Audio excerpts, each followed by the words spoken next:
Good afternoon, everyone, and sincere apologies for the delay on starting the webinar. It seems that not even when we are dealing with technology and having a webinar on education technology ourselves can avoid technical issues. So I profoundly apologize on behalf of European Schoolnet and the Future Classroom Lab on the delay on starting the webinar. It seems, however, that now everything is working. And as they say, well, good things come to those who wait. So I hope that you enjoyed this webinar. And so good afternoon again, and welcome to this webinar of the Future Classroom Lab entitled The Biochemistry of Learning. I am Eugenia Casariego, and I work for European Schoolnet, and I am very glad to be here finally with you today as your host. Before we start introducing our speakers, and for those that do not know us yet, European Schoolnet's mission is to inspire and to support our 34 member ministries of education, as well as schools, teachers, and relevant education stakeholders in Europe in the transformation of education processes. We do this by identifying and testing promising innovative practices, but also sharing evidence about their impact and supporting the mainstreaming of teaching and learning practices aligned with the 21st century standards for inclusive education. The Future Classroom Lab is an initiative of European Schoolnet and an inspirational learning environment in Brussels. We also call it an ecosystem, inviting visitors to rethink the role of pedagogy, technology, and design in the classroom. Today's webinar is under the Future Classroom Lab and is organized in collaboration with Smart Technologies, a leading tech company focused on offering interactive displays and software solutions to enhance connections for both businesses and educational institutions. My colleague Jose Luis will tell you more about it in a minute. Smart Technologies is one of the partners of the Future Classroom Lab, and we are very happy to be here with you all today, joined by an expert of Smart Technologies who will take us in a fascinating journey into the inner workings of our students' brain. We'll be learning more about the connection between neuroscience and education and about how understanding the basics of biochemistry can have a profound effect on classroom dynamics. I welcome online Jose Luis Castaño, education consultant at Smart Technologies, and later on we'll meet Chris Astley, educational strategist also at Smart Technologies. After the presentation, we will actually have some time, hopefully, to address any comments or questions you may have. So feel free to share your thoughts, comments on the chat. And without any further or any more delay, I would like to give the floor to Jose Luis first, and then we'll continue with Chris. Jose Luis, the floor is yours. Thank you, Eugenia. And just 1-2 minutes to say thank you to all the attendees and obviously to European Schoolnet to let us to do this kind of webinars. For us as Smart Technologies, and maybe most of you know that Smart Technology is the company who invented the first interactive whiteboard many years ago. I think it's about almost 40 years. From that time, we really know that the best way to do the things is with activities or actions like this. I mean, start thinking about the best practices from our teachers and taking that into account to analyze what they really need, and then, thanks to that, to create the software and later the hardware. This is what we are doing for these 40 years, too long time. And for that reason, I think that this webinar, and with the title Biochemistry of Learning, it's going to be really, really interesting. Just to say thank you again, and with no more delays, I would like to continue with our colleague, Chris. Thank you, Jose Luis.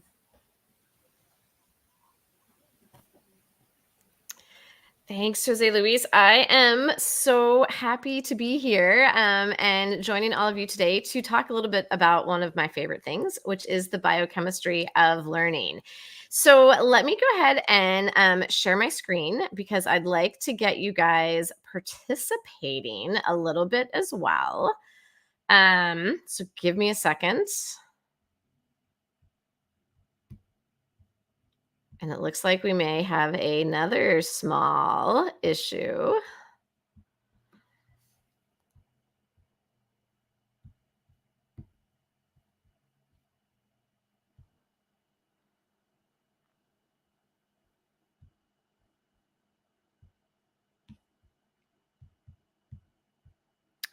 All right. Jose Luis, can you confirm for me that you see my Lumio slide?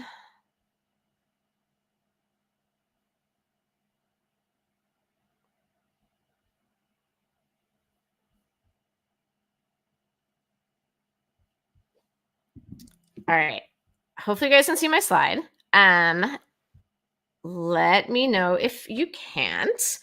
And then I'd love for you guys to join in to my session here. So you can scan the QR code. You can go to hellosmart.com and enter my class ID, which is 979887.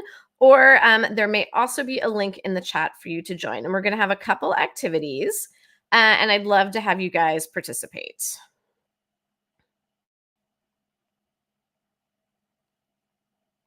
All right. It is one of those days where technology is making sure we are all on our toes. Okay, while some of you are joining, I'm going to tell you just a tiny bit about myself. So, like Jose Luis said, my name is Chris Astle. I'm an education strategist with Smart Technologies. I am a biologist by training, a former high school science and English language teacher by choice, and currently an education strategist by following my passions.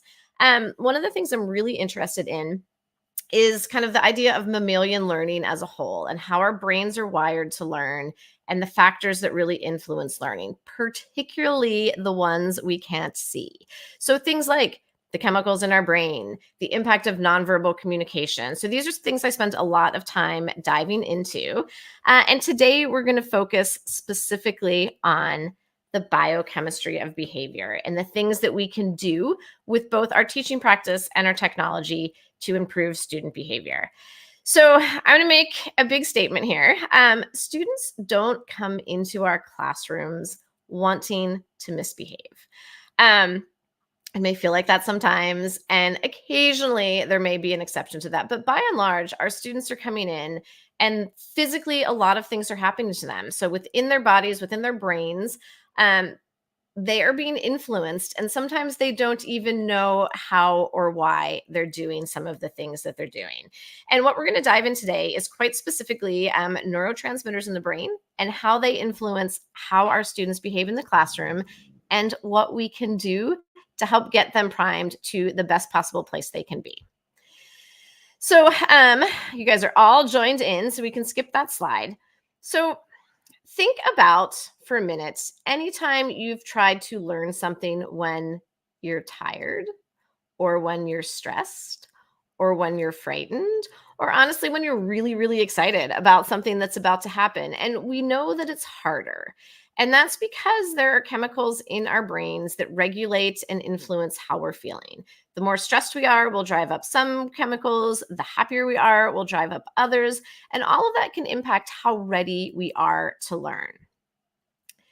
So when we think about the process of learning, and this is really important because learning involves a number of stages, and it involves some work, and it involves repeating these cycles. So when we first learn something new, we've got to kind of like get it into our brain and attach it to something else that already exists there. So that's how we encode it, and then we store it. And the more connections we can make to existing information, the easier it will be then to retrieve this information later. And the more times we retrieve it, the stronger those retrieval pathways get. And so this is the idea of practice makes progress. The more we pull something out of our brains, the more effective that retrieval pathway is. Now, if when you are encoding and storing something, you have a lot of strong emotional reactions going on. A great story I like to tell for me is the key I need to unlock my computer after a full restart.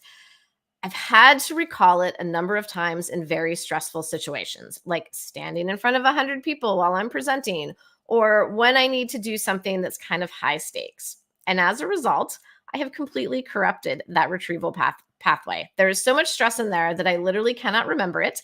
And I have it written down in 1,000 places. And this happens to our kids. Like if they are undergoing any type of stress, trauma, big emotions in the classroom, it really can corrupt those retrieval pathways and make it difficult for them to learn. This also goes for kids who may struggle with a particular subject and don't have a lot of self-efficacy. So say math is really hard for me and I get very stressed about doing math. Just the fact that you are stressed about that can actually corrupt that retrieval pathway and make it even harder for you.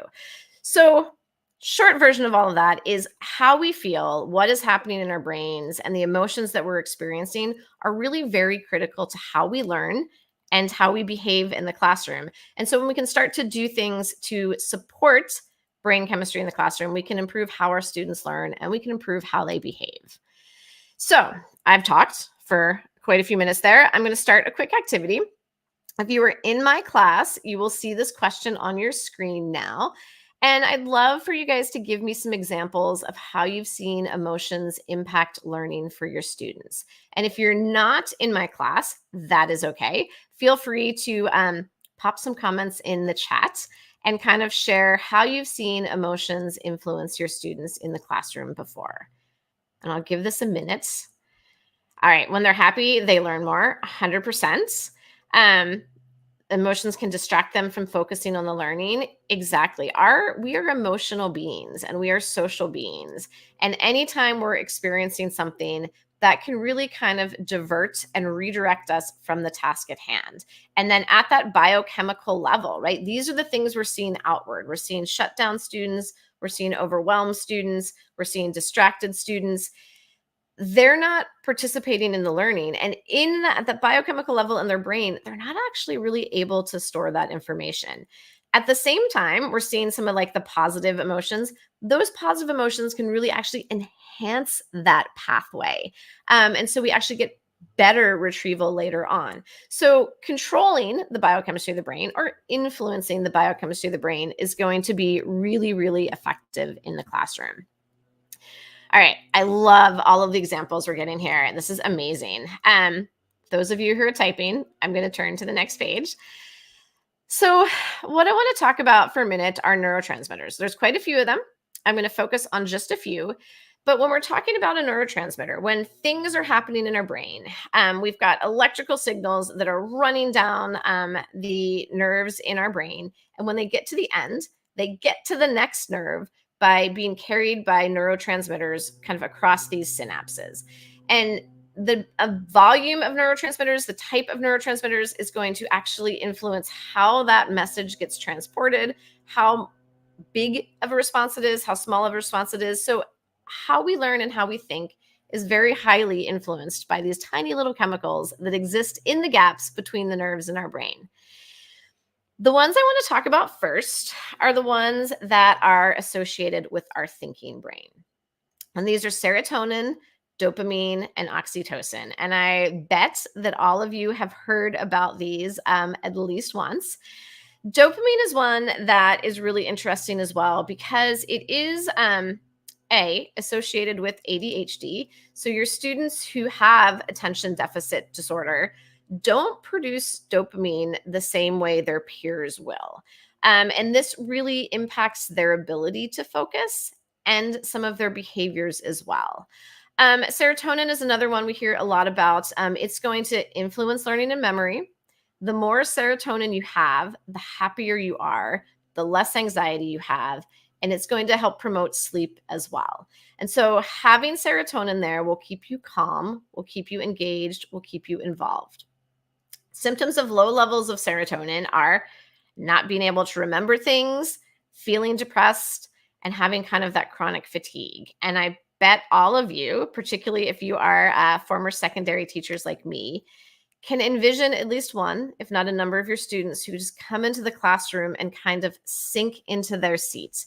And they have a hard time engaging. They have a hard time breaking out of that fatigue. They have a hard time engaging. Serotonin can really be at play there. Dopamine is another one. So dopamine we talk about a lot in conjunction with addictions, things like gambling, because dopamine, when you get a big jolt of it, kind of gives you a fix. And from a biological level, we are trying to get more of that dopamine because when it's in our brain, we feel content, we feel joyful, our motivation is enhanced, our concentration is enhanced. You can see then how the lack of this is something we see often in ADHD is lack of motivation, forgetfulness, and anxiety.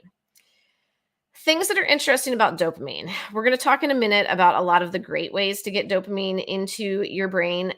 There's a lot of bad ways. I use that word delicately, but there's ways that we can get dopamine, like scrolling on our phones, getting an instant fix from social media, playing a game. All of these things we can do on our devices will give us these kind of quick bursts of dopamine. They don't last long, and then we want more. Consuming sugar, eating a lot of carbohydrates, like all of these habits can give us those tiny dopamine spikes and encourage us to repeat those behaviors, but it doesn't give us kind of that steady level of dopamine that we need to really be motivated, engaged, and concentrating. And I think as I described this, I'm sure you can imagine some of your students, you see what they're eating as they walk into the room, you know, kind of the things they're doing are definitely challenging their dopamine levels and leading us to this place where they don't have the motivation. They forget things. They're anxious in the classroom and they're really not engaged in learning in a productive way. And then oxytocin is the last one I want to talk about. We often call this the love hormone, but really it is a neurotransmitter that helps connect us with our peers and our community. So we are social creatures by nature and biology. And when we are around others and collaborating and communicating with others, that's what releases this oxytocin. And it helps with stress release. It overall just helps with a sense of well-being. And it encourages us to interact socially even more. So there's a bit of like a positive feedback cycle there. As the more oxytocin we have, the more we produce, and the more kind of engaged and involved we are. When the levels are low of oxytocin, we are going to be irritable, we're going to have increased fear and anxiety, we're going to have sugar cravings, and we're not going to focus. If you look at the symptoms of low levels from all of these, when we have dips in any of these neurotransmitters, it is clear that learning is going to be hard for us. If pressed, behavior is going to be hard for us. And this is where we see kids who not only are not engaged in learning and not getting where they need to be, but they also may be acting out in the classroom. So the surviving brain. This is another and kind of very key neurotransmitter, and this is adrenaline.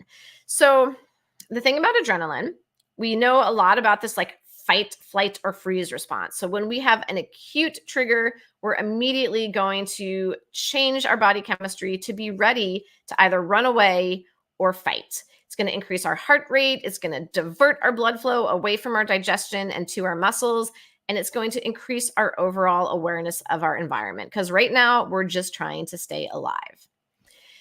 The thing that is interesting about this is low-level trauma is also going to increase the amount of adrenaline in our students' brains as well. So things that are happening outside the scope of our control in school, it could be stress at home, it could be stress outside of school, that could be contributing to a low-level adrenaline surge all the time. And when these levels get high, we're going to see increased anxiety. We're going to see students who have panic attacks.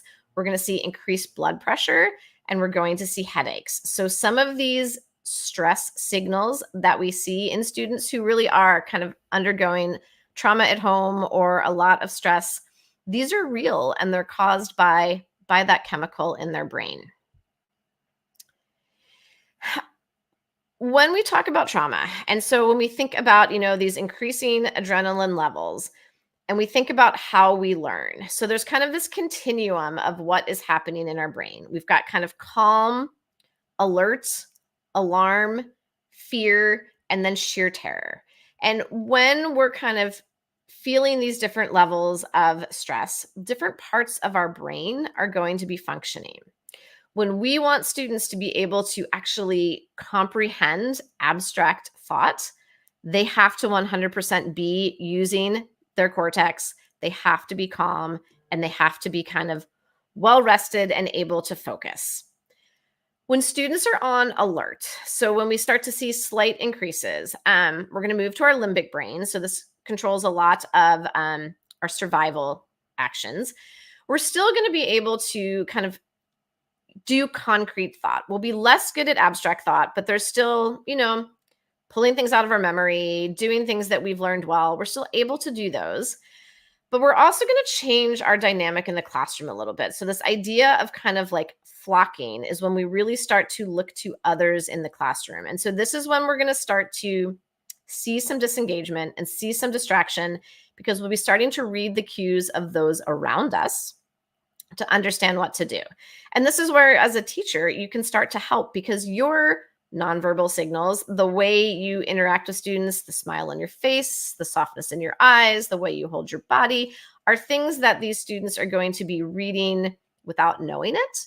And so you've got the opportunity to influence there as well. But once we get beyond that level of stress, learning is done. Kids are either going to just freeze and not do anything. We'll start to maybe get some shut down behaviors. We may see the students who actually just flee from the classroom. And then the students who are just ready to get into a fight with someone else, because all of these neurotransmitters are building up in their brain and they need to do something with them. Their body is telling them, I have to respond. And you'll see behaviors that come about because of that. Not because your student walked into that classroom wanting to cause trouble, but because they need to get their brain back to kind of that balanced state. And so some type of behavior has to happen. So, quick activity. We've talked a lot about what is going on in brains with neurotransmitters. For those of you who have joined my class, tell me what your brain looks like right now. Rank in order where these neurotransmitters are. Do you have lots of something? Do you have little of something? And we'll take a look and see how everybody is feeling today. So we look at our average rankings. I've got some people in progress. And for those of you who haven't joined my class, but are watching on the live stream, think for a second, where are you? How at ease do you feel? How motivated do you feel? What's your focus level like? How social are you feeling? And kind of do an assessment of where you are. Because when you walk into a classroom, how you feel is also going to really impact and influence the students in there. So the more aware you can be of what your brain chemicals are looking like, it's going to help you better kind of understand and empathize with your students where their brain chemicals are, and it will help you impact them. All right, I'll give this just a second. I feel like we'll see some answers in just a moment.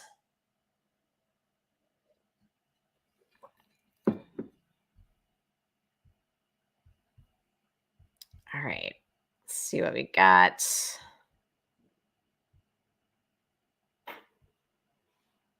Quick refresh there to see if that will load up for me.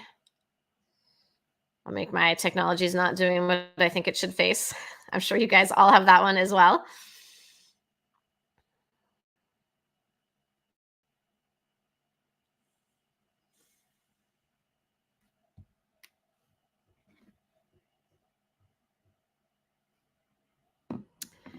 All right, and let's see what we got here.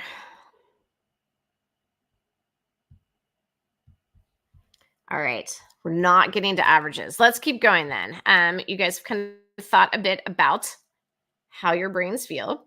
So how can we actually impact what's happening? So we talked a little bit about neurotransmitters.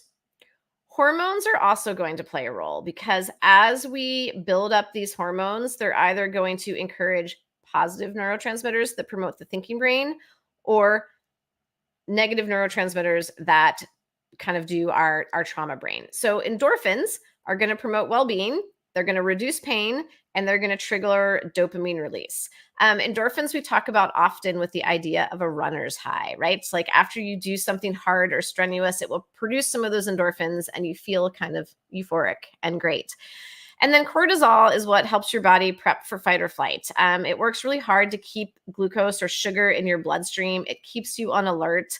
And it has some negative impacts, like keeping you from sleeping and causing like weight gain around your middle, to really keep you in that constant state of being ready to fight. Now, this is kind of the key piece. If you take away nothing from today's webinar, it's to take a minute and think about what is on this page. So there are things that we can do that produce positive brain chemicals. So regardless of what is happening outside of school, so regardless of what is happening in those spaces that you can't control for your learners, you can influence what is happening in your classroom. So top of the list is my number one favorite is exercise and movement, because exercise and movement is going to cause the release of serotonin, dopamine, oxytocin, and endorphins. So all of the things that we need to feel better and to be primed to learn, we can get through moving around and exercising. And this doesn't have to be anything strenuous. This can be as simple as your student who really is having a hard time focusing and is starting to disrupt instruction. Send him on an errand, send her on an errand, get them to go somewhere so they can walk around for a moment. When you're thinking about the activities that you're structuring, and this is true for our small learners and it's true for our secondary learners too, we have to get our older students out of their seats and moving around. So how do we do that? How do we set that up? What are the ways we can think about in our lessons that students are moving from one place to another as they're learning different topics? Could they be going to stations? Could they be moving between different collaborative groups? Could they be going outside to learn something actually in the natural environment? Anything that you can do to incorporate any type of movement into your learning is going to set your students up to be far more successful and able to focus. The next one, meditation. This one is tricky because it is hard sometimes to get a lot of students focused on or interested in meditation in the classroom. That said, the key piece here really is about breathing, because when we control and influence our breathing, it helps us kind of reset to our parasympathetic nervous system. It helps our body bring down some of those levels of stress, and it's going to produce dopamine and endorphins. So this may be a tactic that you work one-on-one with certain students to teach them some breathing exercises. It may be some online breathing exercises that you make available to your students. It may be helping them understand how just to be quiet and have a still and silent moment to regroup. But taking even a minute to do a little reset. It's like rebooting your computer or restarting your phone. If you can just take a minute, think about that breathing, do a reset, you're going to boost in a very positive way those dopamine levels and the endorphins that will continue to support the dopamine in our learners. The next one is another one of my favorites, exposure to natural light. I have taught in many a classroom that doesn't have a window or has a tiny window, but that exposure to light is really going to boost serotonin and oxytocin. And I think we innately know this because we know walking outside into the sunshine on a warm but not hot day, it just automatically relaxes us. We feel like stress just falls off of us. And this is true for our students. And so thinking about that in the course of your day, where are your students? What does their classroom environment look like? What are the ways that we could have them move around a building, move outside a building, do activities near windows or outside that's going to give them more exposure to that natural light to really start to boost that serotonin and oxytocin. Those, the first three, I feel like are not traditionally things that we think about when it comes to classroom dynamics and how we build our lessons, but I think they're really critical. And as we're designing our lessons and thinking about what we're having our students do to get them to that end goal, how do we build these in? The next two, creating something and setting and achieving goals, these are probably a more natural fit in the instructional environment, but they're equally as important as the others. So both of these are going to release dopamine. Creation is also going to release endorphins.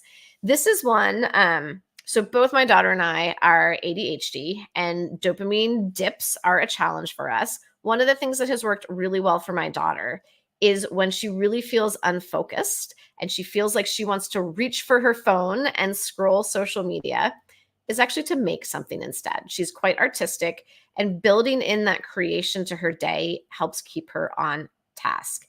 When we're thinking about how we're asking our students to represent their learning, not every student is artistic. Not every student wants to create something, but many of them do. What are the ways that we could give options or opportunity in how we're assessing what they know to allow them to create?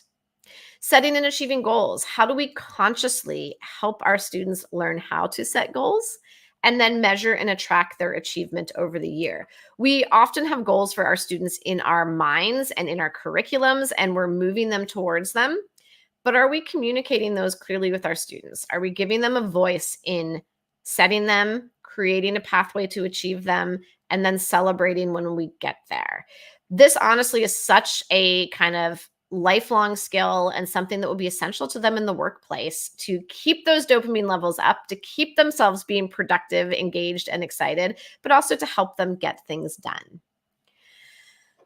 Socializing and listening to music and laughter. I am going to group all of these together. So human beings are social creatures. We are social learners.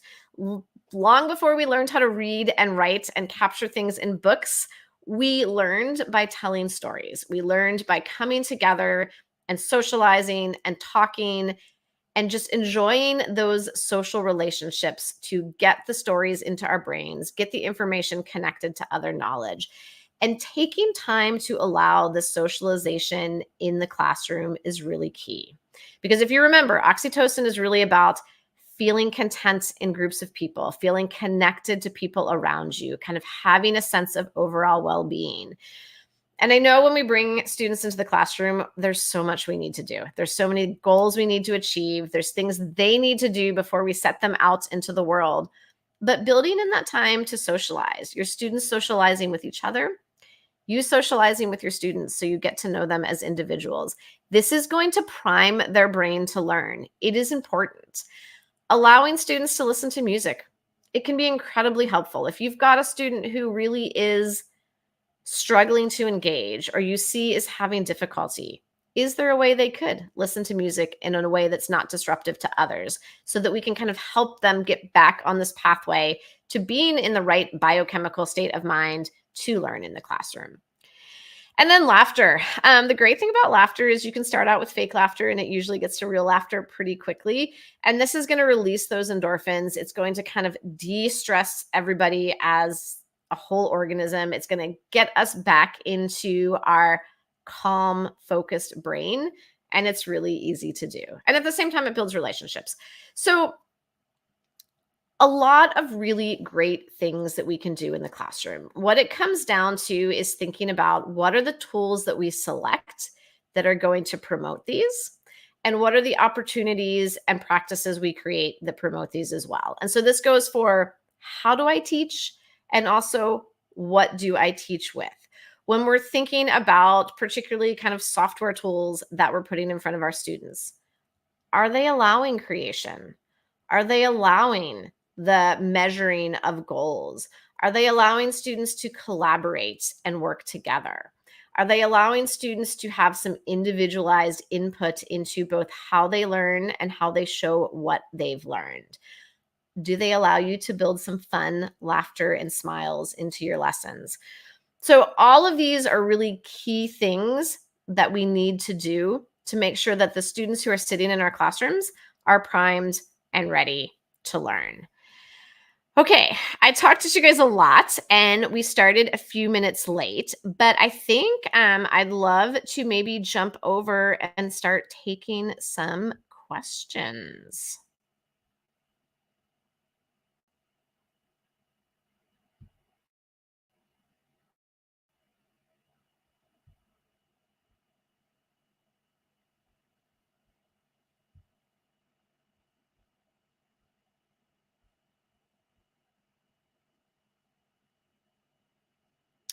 All right, I'm going to give it a second. I know that our team is looking at the questions you guys have put in the chats in various places.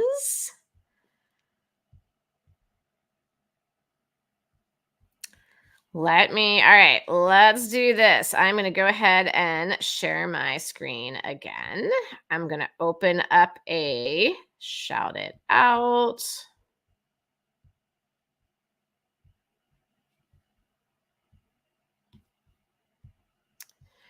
And I have one ready right here. So let's go ahead and jump in and see what questions you guys have. All right. So little quiz first. Can you think of activities that might boost these positive brain chemicals? So as you're thinking about everything I said, think about what you do in your classroom. Are there things you're already doing that you probably weren't even thinking about the biochemistry part, but you were thinking about because you know they help get your students engaged? Yep, collaboration. Students working together is always huge. Community builders, great responses here. Movement, yep. Action-based learning, origami. I absolutely love that one. There's a goal there, there's creation there, there's learning a new skill. Like there's so much in that that really helps our kids get ready to learn. Brain breaks are amazing, particularly when we think about them in context of how do we get movement in? How do we get some sunlight in there? How do we get some laughter, music, connection with our peers? There's some great ways to take 5 minutes and do something fun that is going to have a huge return on investment in our learning. Dancing is an example I just saw. Yep, dancing is amazing. Being silly, just moving around, particularly with our little kids. Those fun games, it doesn't have to take a ton of time, but the couple minutes you invest in it are really going to be worthwhile. I saw icebreakers come in. I like that one too, because relationships are really key here. And so getting to know each other, feeling like a collaborative unit in a classroom is also really going to promote oxytocin, promote some of the serotonin, really get our students relaxed, calm, and happy. All right. Students' interest into instruction. I love that one too. The more students can kind of see school as a pathway to the future they've envisioned for themselves. Like when they walk in the door of a classroom, they're bringing their community and their worldview with them. And when they can connect the world they live in to what's happening in the classroom and see that as a pathway to the future they're trying to get to, they're going to get engaged. I have a comment that came in about technology in the classroom, one-to-one or other suggestions. There, if you think about the way we've just talked about brain chemicals, devices are amazing. One-to-one allows a lot of personalized, differentiated instruction. It makes it easier to connect students' interest to the learning because they can do some work that is both independent and with their peers. What we want to think about as well, though, is what are they doing when they're not on the computer? How are we getting them away from that device? Because remember, that movement piece, the breathing piece, the sunlight piece, those are really key. And so how do we come up with a balance between what we can do on a device and what we can do in the real world to really kind of promote that balanced brain? All right, I'm going to pop another one up here. I think we'll do this one. So just overall thoughts in general. This one here, all of you are going to be writing on the same page. You can add images if you want. You can add some text. What are your takeaways from today? Did anybody have an aha moment? Did anyone rethink something in a new way or have an idea that they want to go and try with their students? I'd love to hear a little bit of feedback on what you guys have experienced today.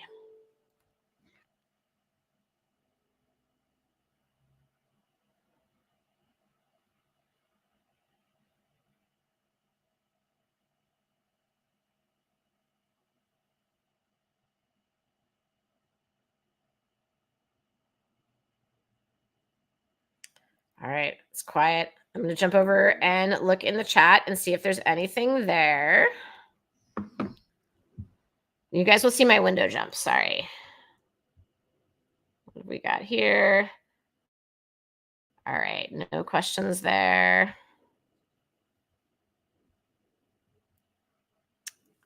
Yep. So biochemistry we can't get away from, right? It is real, and it does happen, and we can influence it in very positive ways. And I think that is a great thing to take away, and that tech is the tool that we can use to influence some of this positively. Okay, yep, students are most active during action-based lessons because we're getting them, we're priming their brains to learn. And I think one of the things I often saw with my high schoolers, the more they were creating, the more they were moving, the fewer distractions, disruptions, interruptions that I had. When kids are acting out, it's because they're trying to get back to homeostasis in their brain. So my student who has low dopamine is sitting there and they feel physically uncomfortable. And so they may jump up or move around or need to eat something. These are all things that It's just that brain trying to get back to where it's comfortable.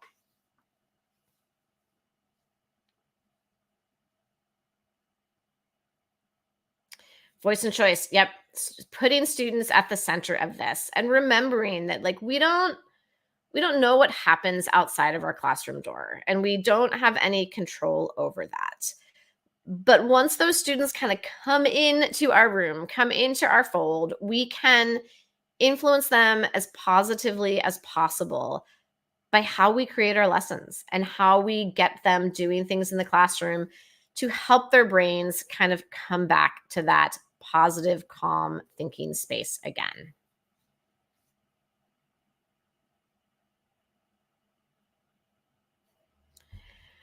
I am going to jump back over here, stop sharing so you guys don't get whiplash. I have really enjoyed talking with you guys all today, sharing all of this. I know that we've had a few technology challenges on our end, but overall, I'm really glad that you were here. And yeah, I'm going to turn it back over to the team. Thanks so much, Chris. It's been a wonderful presentation and a very insightful one. I especially enjoyed it since it really prompted me to reflect on students' needs and how we can address them in the classroom in a very flexible and inclusive manner. So you've really given us some really interesting insights. I have a question from my side, because I very often work with teachers and I hear very often the following comment, and is that, oh, innovating in the classroom is something really positive and taking into account their own boundaries and needs it's just great. We can all agree on that.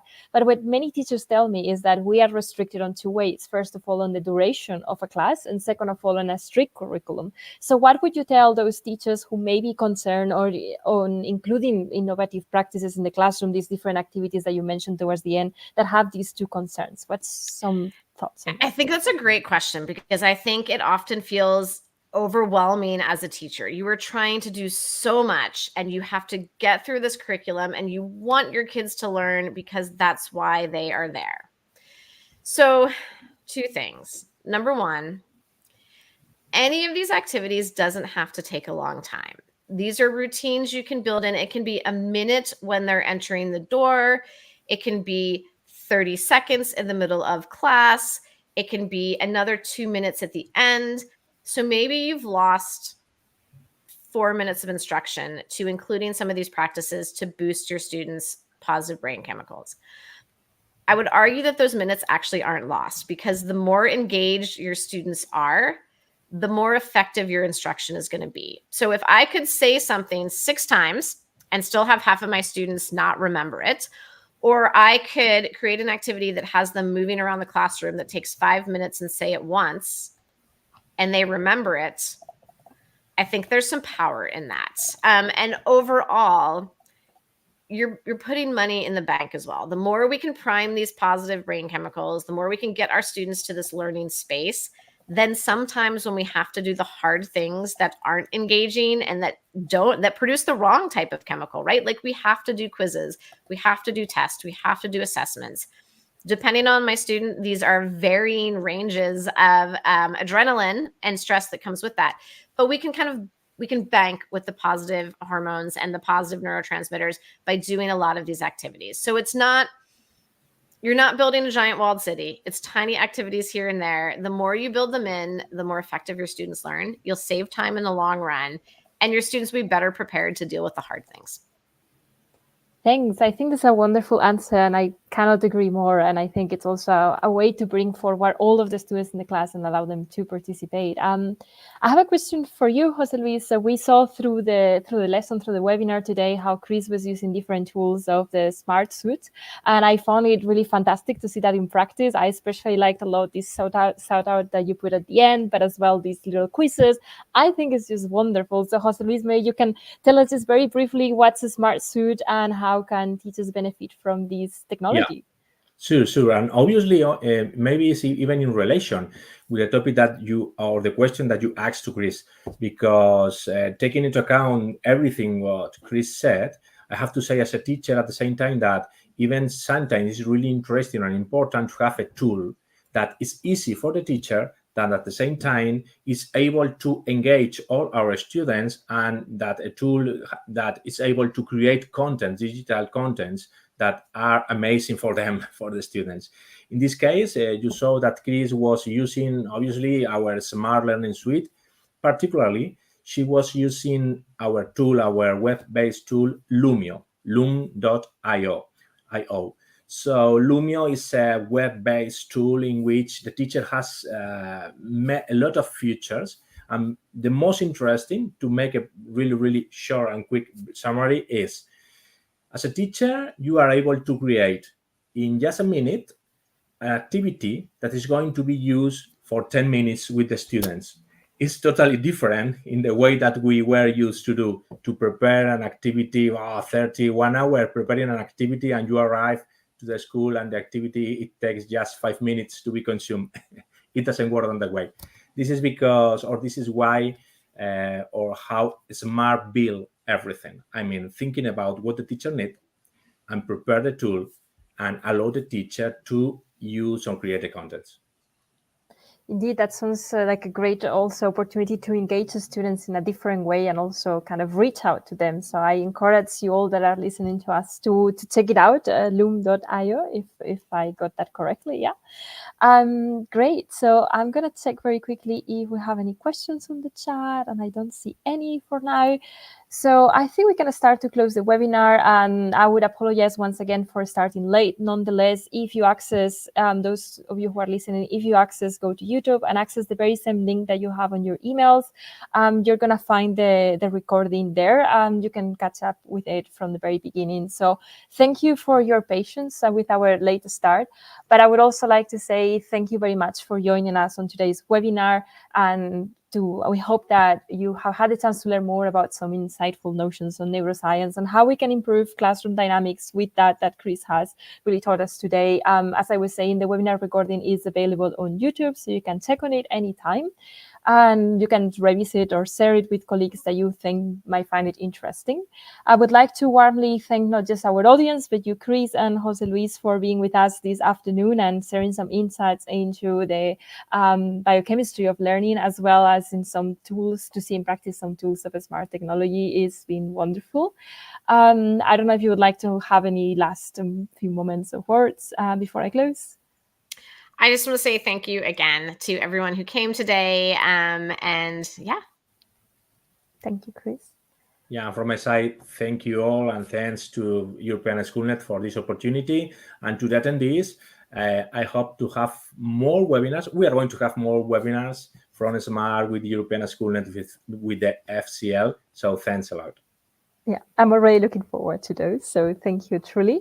And our next webinar will take place of the FCL will take place next week. So in a week, in the 19th of June. It's entitled Using Artificial Intelligence in the Classroom with Microsoft Copilot. You can sign up on our website. So I encourage you to go there and sign up for the next webinar that will take place at 5 p.m. next Wednesday. So make sure to follow us on social media to catch up on similar opportunities. And as Jose Luis said, there will surely come other webinars in partnership with the Smart Technologies.